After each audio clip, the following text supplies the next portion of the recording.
Kembali lagi di Society 2.0 di bagian kedua. Pembahasan terakhir kita tentang munculnya kepercayaan yang membuat manusia semakin bermoral. Setelah kepercayaan, kembali ke kaum Fenisia, yang kini memulai sistem kolonisasi yang dibahas pada part sebelumnya. Dengan membangun negara boneka yang dapat dikontrol sumber dayanya, Fenisia mendapatkan keuntungan yang besar. Kolonialisasi ini bahkan sampai ditirukan oleh Yunani kuno karena dianggap sukses. Setelah itu sistem kolonial mulai ditirukan oleh kekaisaran besar pada saat itu. Setelah beberapa abad beberapa kekaisaran runtuh, dan menimbulkan kekaisaran superpower yang baru yaitu Persia. Dimulai dengan pengontrolan negara kolonialisasi, Persia juga mengambil alih Mesir kuno hingga batas India. Kekaisaran ini berlangsung beberapa dekade hingga pada 480 sebelum Masehi. Saat itu Yunani tertekan dan dibayangi rasa takut akan pasukan Persia, namun muncullah Alexander Agung. Alexander Agung membawa pasukan Yunani untuk melawan kekuatan Persia dan dianggap sebagai tokoh bersejarah. Peperangan antara Yunani dan Persia berlangsung selama 1 dekade. Kunci dari kemenangan Alexander Agung adalah kampanye politik yang dilakukan. Saat itu ia mampu mengambil hati dari segelintir kelompok orang yang memerintah. Sehingga Senat Yunani saat itu memfokuskan segala sumber daya untuk kebutuhan perang yang dipimpin oleh Alexander Agung. Kemenangan Yunani itu membuat Alexander semakin dicintai, dan Alexander mempunyai visi untuk mengambil alih seluruh Persia.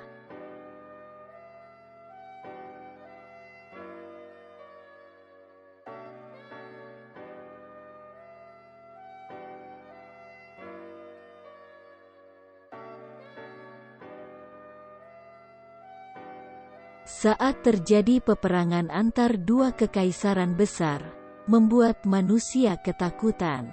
Muncullah seseorang dari timur yang mendapatkan ilham.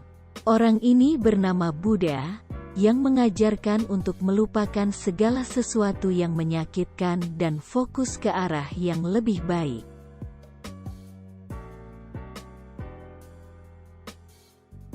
Ajaran ini populer dan menyebar hingga ke Tiongkok.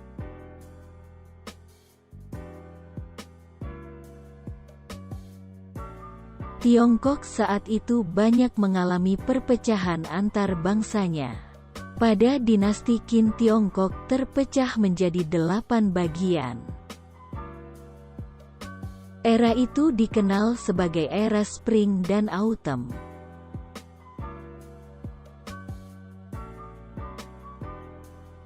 Pada era itu muncul seorang filsafat bernama Kongfuzi yang dikenal karena mengajarkan tentang aliran Konfusianisme atau dalam bahasa disebut Konghucu.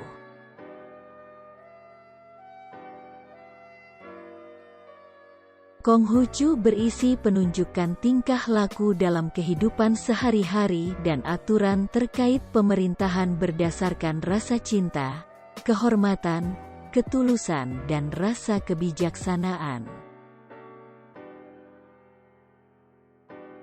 Saat itu aliran itu tersebar hingga ke seluruh China dan dianggap sebuah cara hidup atau pedoman dalam bermasyarakat.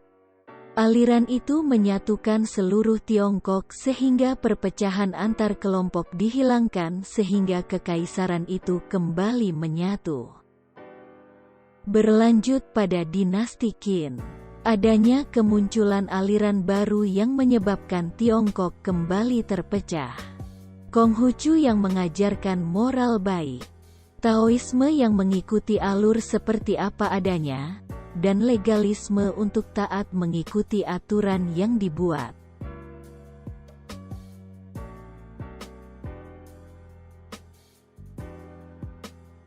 Perbedaan ini menyebabkan perpecahan dan adanya sistem imperial dinasti, yaitu pelanjutan tahta melalui keturunan pertama kalinya di China, semakin membuat kelompok-kelompok orang panas. Hebatnya Tiongkok pada saat itu, walaupun terjadi perpecahan pada setiap dinasti, selalu ada inovasi yang dilakukan pada setiap dinastinya. Mari kita lihat dimulai dari dinasti Xia, yang dipimpin oleh Raja Yu Agung pengendali air.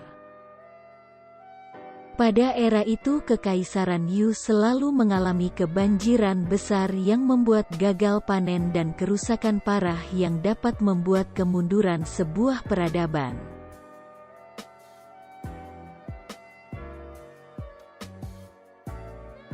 Bencana itu sangat parah sehingga Yu mengumpulkan para ahli teknik di kekaisarannya dan mulai merancangkan bangunan. Bangunan tersebut akan dipasang pada aliran sungai dan dapat mengatur dan menahan debit air yang sampai saat ini disebut dengan bendungan.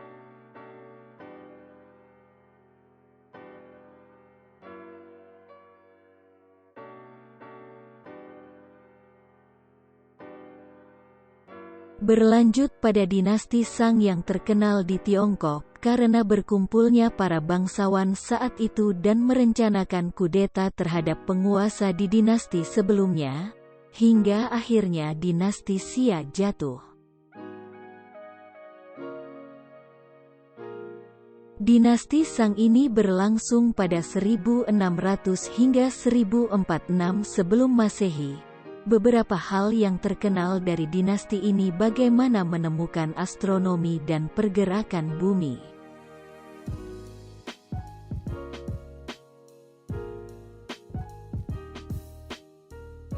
Pada saat itu juga mereka mempelajari bintang-bintang di langit dan menggabungkannya dengan matematika. Hal itu menghasilkan kalender China yang sampai sekarang masih digunakan oleh orang-orang.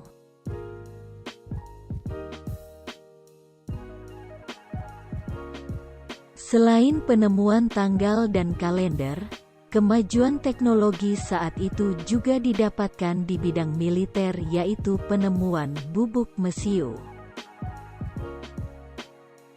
Bubuk mesiu saat itu dimasukkan ke dalam bola dan dibakar serta dilemparkan ke prajurit musuh dalam perang.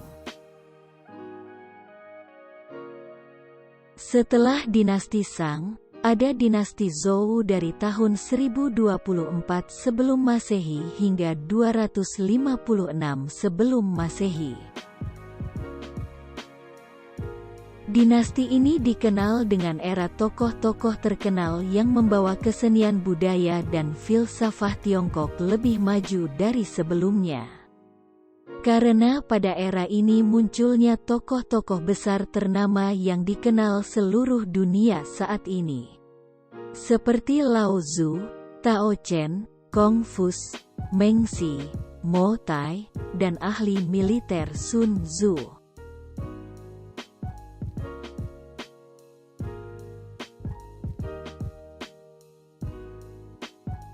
Berlanjut ke dinasti Qin yang terkenal dalam bidang kekaisarannya, bahkan disegani oleh seluruh Tiongkok dan sekitarnya karena dianggap sebagai kekaisaran yang cukup tangguh di zamannya.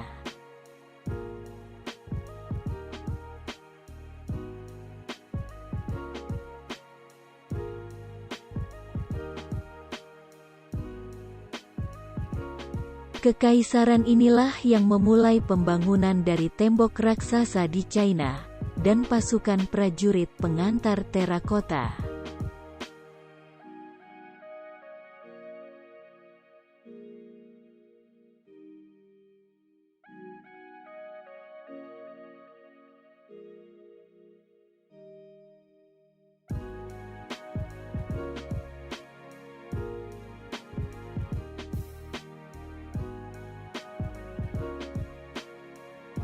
Era selanjutnya berlangsung pada dinasti Han, yaitu dinasti yang terkenal pada perkembangannya dalam membuka jalur untuk berdagang dan bertukar budaya ke orang-orang di barat. Kisah ini ketika prajurit dari era Han diutus untuk memata-matai daerah musuh, namun tertangkap dan diarahkan untuk kabur ke arah barat. Namun pada saat itu perjalanannya hanya sampai di Afghanistan. Hal ini banyak diangkat sebagai kisah Journey to the West.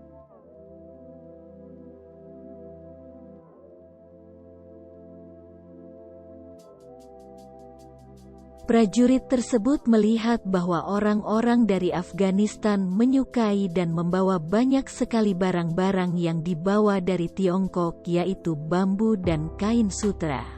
Lalu prajurit itu kembali dan melaporkan ke kaisar bahwa barat adalah peluang bagus untuk berdagang dan memperluas keuntungan. Maka kaisar saat itu memulai proyek dalam pembangunan trade route atau jalur perdagangan menuju ke arah barat, dan proyek itu dikenal sebagai The Silk Road.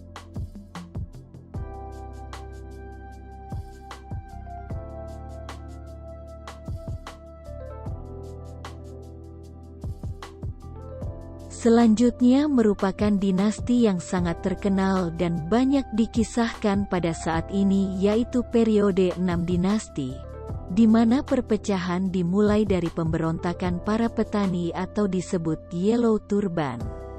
Pemberontakan ini memunculkan tokoh-tokoh ahli strategi dan perang besar yang ikut ambil bagian dalam penggeseran hak siapa yang paling berhak atas kekaisaran. Perang ini dikenal dengan The Three Kingdom, yaitu 3 kerajaan yang saling bermusuhan dalam mengklaim hak atas kuasa penuh seluruh daratan Tiongkok.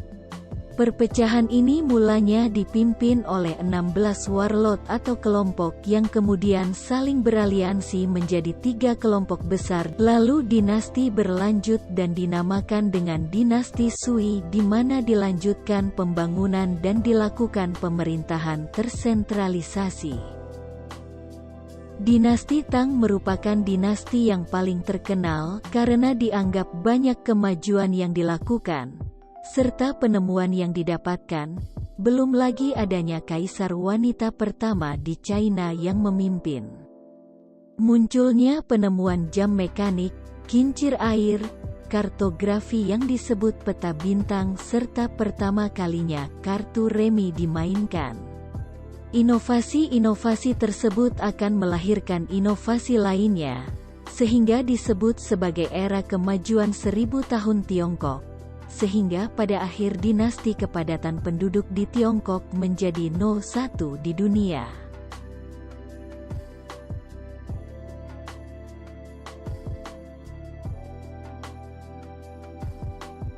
Kembali ke pembahasan sebelumnya, pada saat ekspansi Yunani ke seluruh Persia, dan Alexander berhasil menguasai seluruh daerah Mediterania. Alexander Agung pun menutup usianya, dan sebelum mati ia membagi Yunani ke orang-orang yang dipercaya untuk mengurusnya. Kelima orang ini membagi Yunani menjadi 5 bagian dan masing-masing memiliki daerahnya sendiri.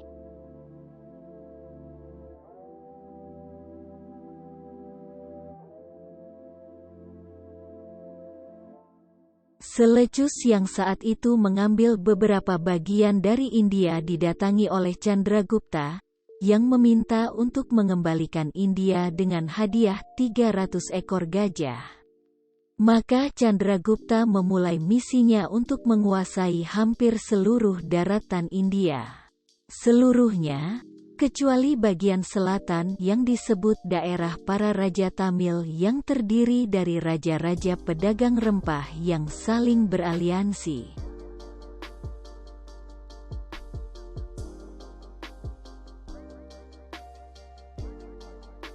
Mungkin agak membingungkan di mana bagian society dari pembahasan yang kita bahas sejak awal. Perebutan kekuatan juga merupakan bagian dari society, Setelah perebutan tersebut secara tidak langsung akan mempengaruhi budaya dari kelompok. Budaya tersebut akan menjadi sebuah hukum yang disebut dengan adat. Dari perebutan wilayah tersebut akan membutuhkan banyak biaya dan disitulah perdagangan dan perebutan sumber daya. Yang terakhir esensi terkuat yang saling berkaitan dan menjadi alasan dari tujuan kekuatan, perdagangan, dan budaya tersebut yaitu orang-orang yang hidup dalam kelompok tersebut. Society saat itu digambarkan bukan hanya dalam bentuk inovasi yang muncul namun cara perolehannya serta budaya yang menghasilkan inovasi tersebut. Maka sebelum mengetahui inovasi sudah selayaknya kita mempelajari alasan inovasi itu tercipta.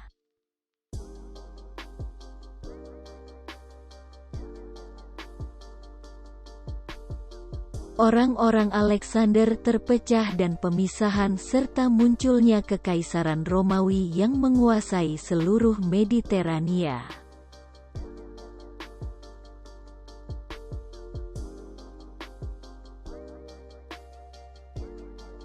Di sisi lain bagian dari Yahudi yang terus-menerus dijajah, muncullah bayi yang dianggap dalam ramalan Romawi akan membawa perubahan besar pada dunia.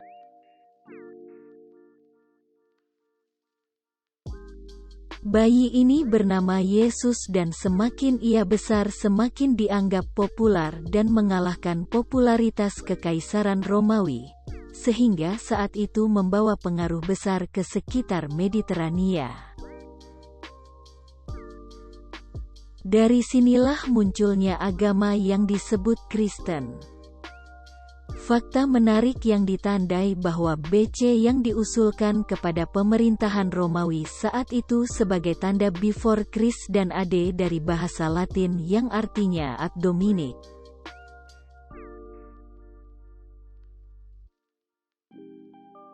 Silk Road di China yang membawa banyak keuntungan perdagangan tidak cukup hanya di situ. Pemerintahan China memulai perdagangan dengan Raja Tamil melalui jalur dagang baru yang melalui Selat Sriwijaya. Akibat jalur dagang tersebut maka meluasnya pengaruh Hindu-Buddha di daerah tersebut, dan kelompok orang yang tinggal memulai hidup dengan kepercayaan tersebut. Di Roma Konstantin mengizinkan agama Kristen digunakan hingga agama tersebut meluas ke seluruh bagian Eropa. Sementara India yang menjadi pusat perdagangan rempah, kini menjadi pusat dunia. Disebabkan saat itu rempah lebih berharga daripada emas, karena tidak dapat ditemukan di bagian lain dunia. Hal ini menyebabkan kekayaan India dapat memajukan semua aspek dari Kekaisaran India. Era ini disebut sebagai era keemasan India. Kemajuan India meliputi astronomi, matematika, obat-obatan dan sains. India menemukan pi dan angka 0. Dari segi astronomi dan sains, India memahami dari gerhana matahari yang terjadi bumi berbentuk bulat dan berputar.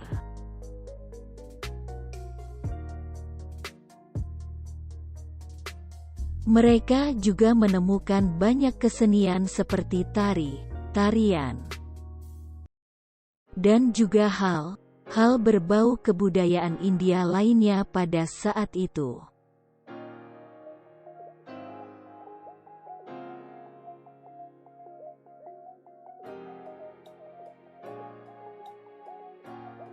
Sementara di bagian barat, ada peradaban yang berkembang dan disebut dengan suku Maya kuno. Suku ini mempelajari bintang di langit memproyeksikannya dengan mimpi dan dapat meramal kejadian di masa depan berdasarkan bintang-bintang. Mereka juga membuat kalender Maya yang menunjukkan tanggal berdasarkan ramalan yang dibuat dari proyeksi bintang di langit.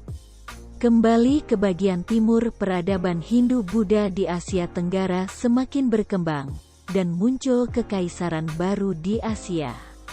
Yang menjadi highmark adalah Yamato Cikal Bakal Jepang yang disebut sebagai Kerajaan Matahari Terbit. Sementara pada tahun 600 Masehi muncul seorang nabi yang diutus oleh Allah, Tuhan yang sesungguhnya di padang pasir Arab. Dengan tujuan menyebarkan ilham tersebut, dia kembali ke tanah kelahirannya namun diusir oleh orang tersebut.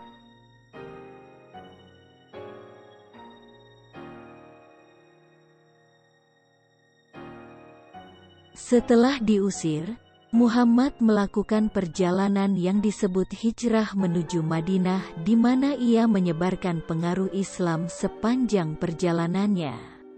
Pengaruh Islam pun meluas dan berkembang.